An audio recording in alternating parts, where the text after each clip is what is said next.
turminha do segundo ano. E aí, tudo bem com vocês?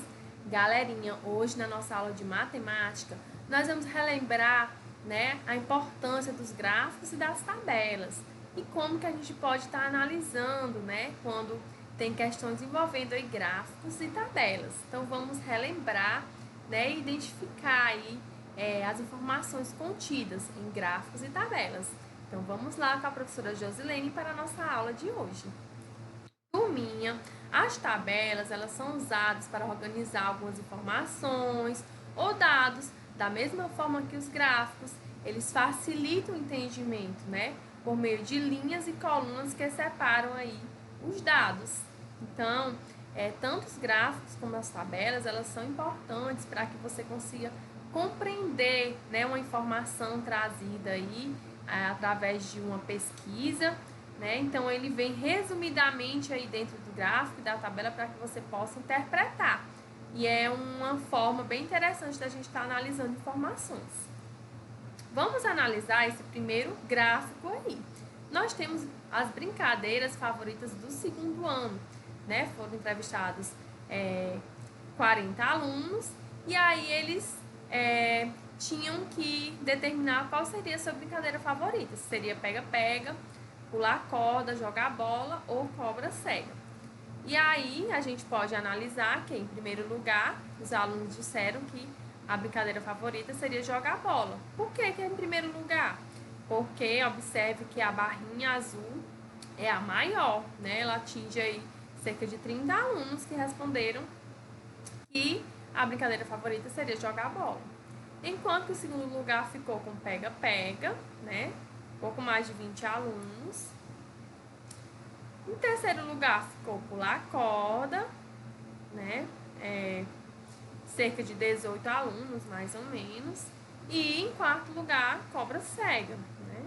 Pouco mais aí de 5 alunos responderam que gostavam de brincar de cobra cega. Então, essa é uma forma de analisar aí, né, as brincadeiras preferidas do segundo ano, nesse gráfico.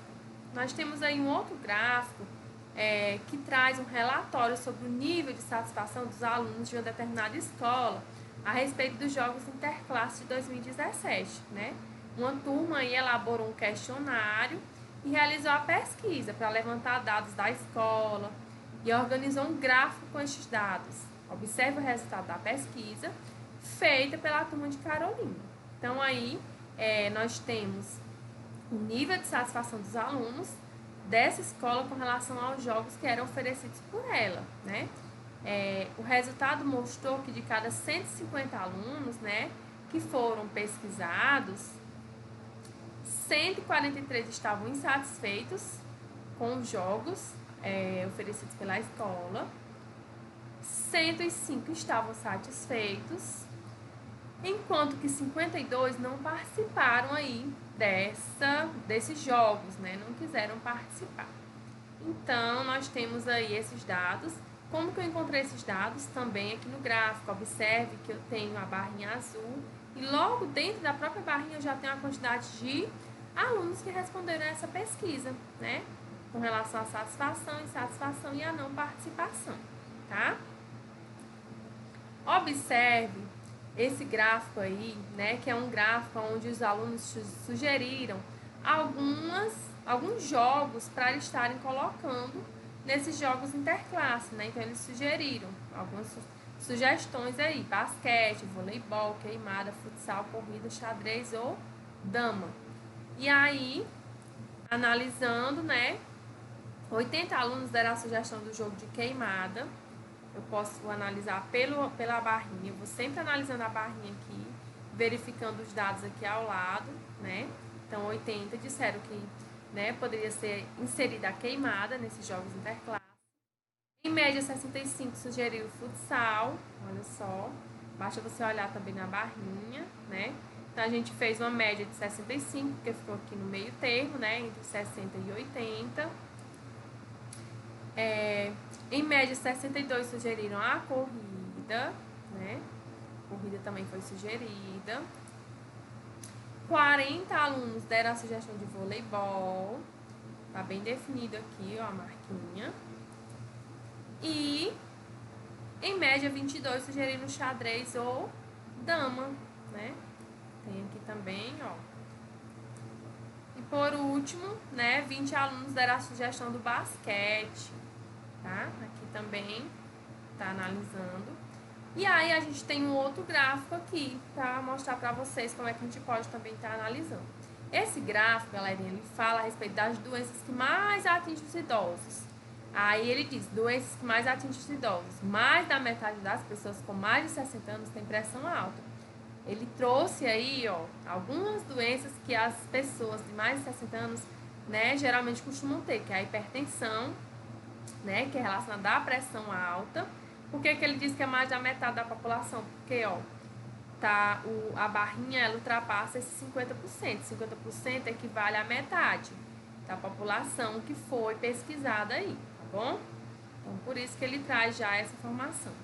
Ele fala também a respeito de doenças de coluna, artrite, ele traz algumas doenças aí, né, as principais que os idosos costumam ter, doença do coração, diabetes, depressão, asma, bronquite, tendinite, insuficiência renal, câncer, e tem alguns, né, idosos que não costumam ter nenhuma dessas doenças aí, né? E aí, se eu perguntasse aí qual seria a doença que mais atinge os idosos, eu vou analisar as barrinhas e eu vou ver que a maior é essa. Então, essa está relacionada à hipertensão. Hipertensão seria a doença que mais atinge os idosos. Agora, se eu perguntasse quais são as doenças que atingem menos de 10% dos idosos, eu vou verificar aqui, ó, que o 10% está aqui. Então, são todas as doenças que estão abaixo dessa linha, que são depressão, asma, tendinite ou tensossinovite, insuficiência renal crônica e câncer. São algumas doenças que costumam atingir menos de 10% dos idosos, né? E aí, né, se eu perguntasse também qual seria a quantidade, né, qual a porcentagem de idosos que não possuem nenhum tipo de doença, é maior que 20%, né, ou menor que 20% essa porcentagem. Observe, galerinha, que o 20% está aqui, né? Então, a quantidade de idosos que não apresentam nenhuma dessas doenças, né, está maior que 20%. Então, dos idosos que participaram da pesquisa, mais de 20% não apresentam nenhum tipo de doença que está relacionada aí nesse gráfico, tá? Basta eu analisar a barrinha e olhar aqui na lateral, né? Então, ele atingiu mais de 20%, né? Ficou acima da linha aí do 20%, tá? Então, mais de 20%, né? Agora é com você. Vamos lá. A professora Lígia resolveu organizar os livros de literatura na sala, considerando alguns atributos. Ela fez uma listagem, né? Analise os dados para completar a tabela. Agora a gente vai completar uma tabela com dados que nós temos aqui. Ele diz que, né, a professora separou aí 7 livros de cordel, sendo um para alunos não alfabetizados. Separou também 5 livros de fábula, sendo 2 para não alfabetizados. Separou também 12 livros de conto de fadas, sendo 4 para alunos não alfabetizados. E separou 8 livros sobre lendas, sendo 5 para alunos não alfabetizados. Então, como é que eu vou organizar essa tabela? Aqui eu peguei uma tabela e eu preciso organizar com esses dados. Eu tenho o gênero dos livros, cordel, fábula, contos de fadas, lendas e o total. Para alunos alfabéticos e para alunos não alfabetizados. Então, eu tenho que preencher com aqueles dados lá. Então, são 7 livros de cordel, né? 5 livros de fábulas, 12 livros de contos de fadas e 8 livros de lenda. Sendo que dos 7 livros de cordel, 6 são para alunos alfabéticos, então eu vou colocar aqui na coluna, né, dos alunos alfabéticos, enquanto que 1 é para alunos não alfabetizados, né, totalizando aí os 7 livros de cordel. Agora eu vou separar os 5 livros de fábulas. Lá ele me disse que 3 desses 5 livros seria para alunos já alfabetizados e 2 para alunos não alfabetizados, totalizando esses 5 livros. Agora eu vou separar aí nessa tabela os livros de contos de fadas. Ela me disse lá naquela informação anterior que seriam 8 livros de contos de fadas para alunos alfabéticos e 4 livros, né, de contos de fadas para alunos não alfabetizados. E os livros de lendas, né, seriam 8, onde 3 seriam para alunos já alfabéticos e 5 para alunos não alfabetizados, totalizando os 8 livros. Então, se eu fosse analisar para ver qual seria o total, né, de livros para alunos alfabéticos, né, daria aí 20 livros. Eu iria somar 6, né, mais 3, mais 8, mais 3. Eu poderia estar utilizando material dourado, tampinha, o que você achar mais pertinente.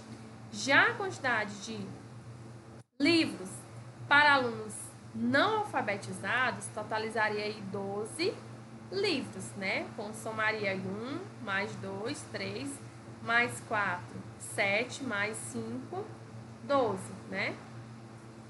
Então, eu poderia também estar utilizando material concreto para facilitar esse meu cálculo. Aí, depois de identificar que eu teria 20 livros para alunos alfabéticos e 12 para alunos não alfabetizados, quantos livros eu teria aí no total? Então, eu poderia usar aí, ó, a tabelinha das dezenas e das unidades. Lembrando de colocar unidade embaixo de unidade, dezena embaixo de dezena. Então, ó, seria 20, né, dezenas, onde o 0 ficaria na unidade, o 2 na dezena, na casa da dezena, mais 12, né, onde o 1 representa aí a dezena e o 2 a unidade. Então, eu poderia fazer esse cálculo, novamente utilizando material dourado ou outro material alternativo, né, somaria aí 0 mais 2, né, se eu tenho 0 aqui na unidade, na primeira parcela, e 2 na segunda, então eu só tenho 2, né, no resultado. 0 mais 2, 2. E na dezena eu tenho 2 dezenas mais uma dezena, totalizando 3 dezenas, não é isso? Então, o total deu 32 livros, né, que seriam organizados e distribuídos para alunos alfabéticos e não alfabetizados, né? Então é isso, galerinha. Deixo meu grande abraço e até a nossa próxima aula.